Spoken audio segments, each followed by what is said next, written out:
Hai Dedek, selamat datang lagi ke dalam rancangan I Got It bersama Abang Taufik. Kali ini Abang Taufik akan membincangkan tentang pasangan kembar. Kalau adik-adik kan tahu, pasangan kembar ini ada dua jenis. Satu pasangan seiras dan yang kedua pasangan tidak seiras.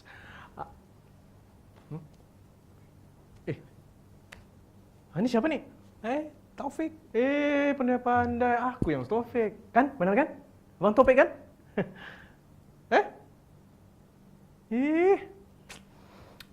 Payah ni macam mana ni? Au.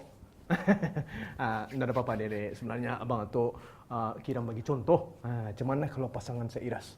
Ini Taufik, ini Afik. Okey, tani teruskan cerita tani. Tani lihat keadaan Rahman dan Rahim. Macam mana kalau dorang menghadapi ataupun kita ni yang menghadapi pasangan yang kembar seiras? Dorang lebih pakar ni. Mari kita saksikan.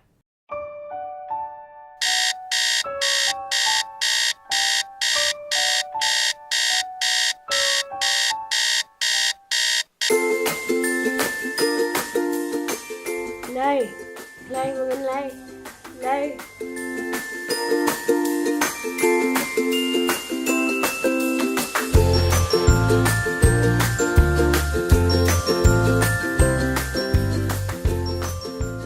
Rahman dan Rahim berusia 9 tahun, bersiap sedia untuk pergi ke sekolah dengan memakai pakaian seragam sekolah yang sama.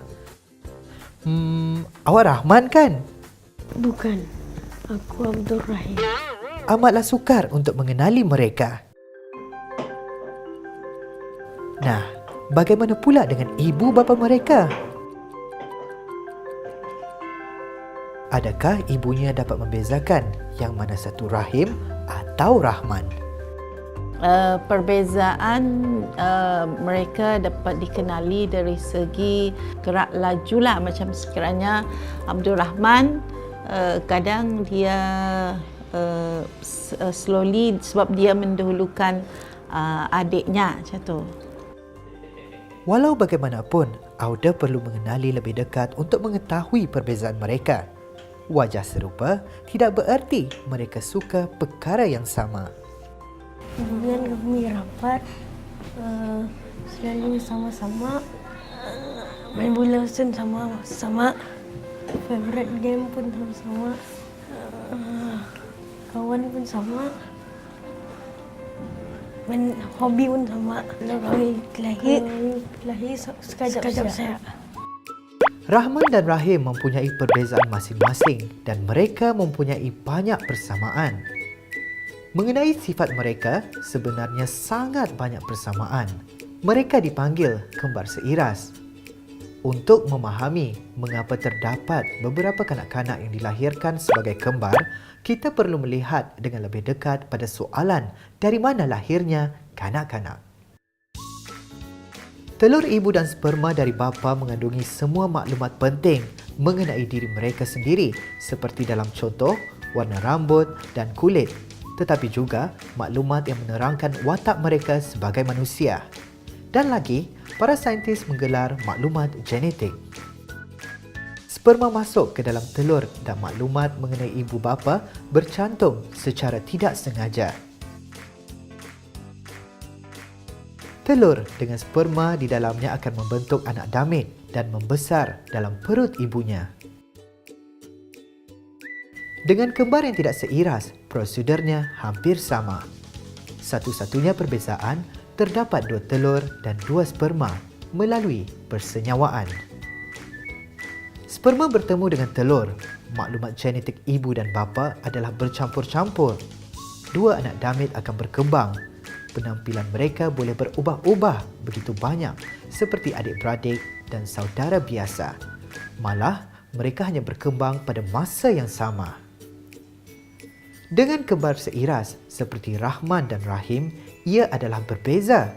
Hanya ada satu percantuman sperma dengan telur. Maklumat genetik ibu dan bapa adalah bercampur-campur, tetapi maka prosesnya ternyata berbeza. Telur ibu dengan sperma bapa di dalamnya terbahagi kepada 2 bahagian dan yang penting, kedua bahagian itu mengandungi maklumat sama. boleh dikatakan telur kedua salinan dengan yang pertama. Dan disebabkan ianya adalah salinan, maka anak-anak Dami itu akan kelihatan seiras. Seperti Rahman dan Rahim. Mereka membesar sebagai kembar serupa. Setelah semua penerangan ini, tiba masanya untuk ke sekolah. Mereka dihantar oleh kedua ibu bapa mereka. Umpama belangkas, Rahman dan Rahim selalu bersama.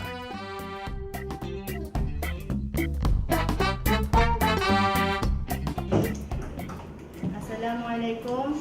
Waalaikumsalam warahmatullahi wabarakatuh. Good afternoon. Good afternoon, teacher.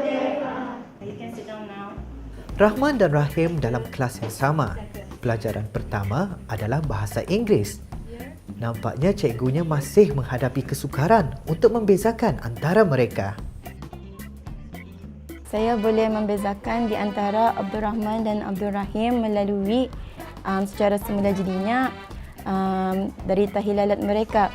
Kalau Abdul Rahim, tahi lalatnya di pipi, manakala Abdul Rahman, tahi lalatnya di dahi.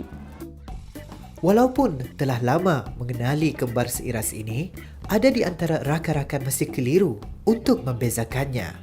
Kalau Rahman, ia banyak tahi lalatnya di sini, sini sama sini. Kalau Rahim, ia tahi lalatnya ada di mata.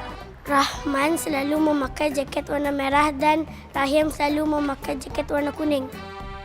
Ada masanya Rahman dan Rahim berseloroh dengan teman-teman mereka dengan meniru gaya masing-masing untuk mengelirukan teman-teman mereka.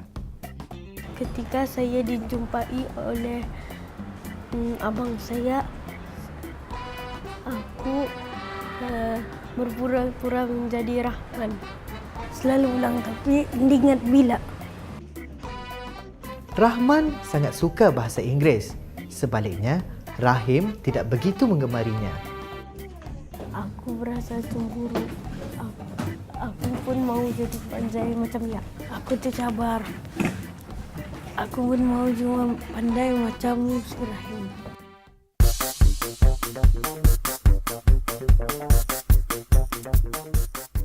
Selepas pulang dari sekolah, Rahman dan Rahim terus pergi menemui teman-temannya, berbual dan bermain bola. Kami suka main bola. Tim favorit kami Liverpool.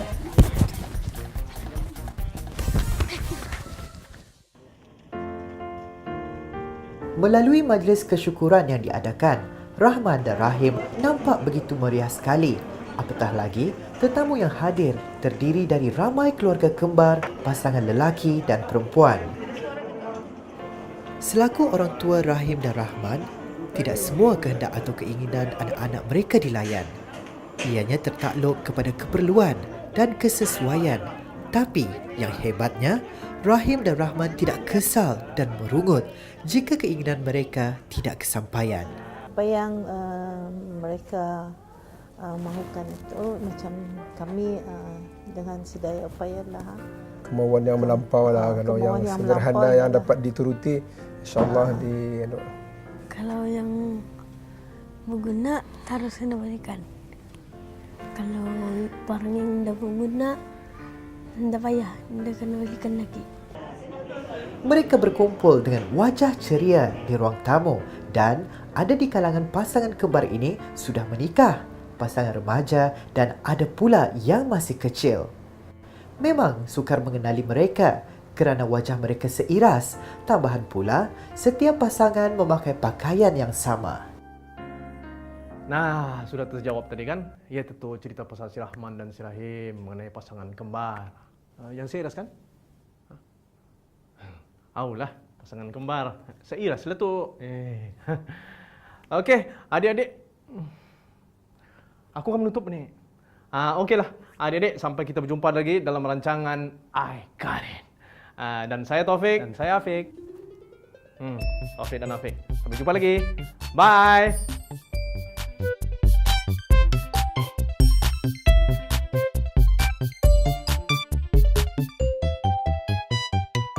I got it.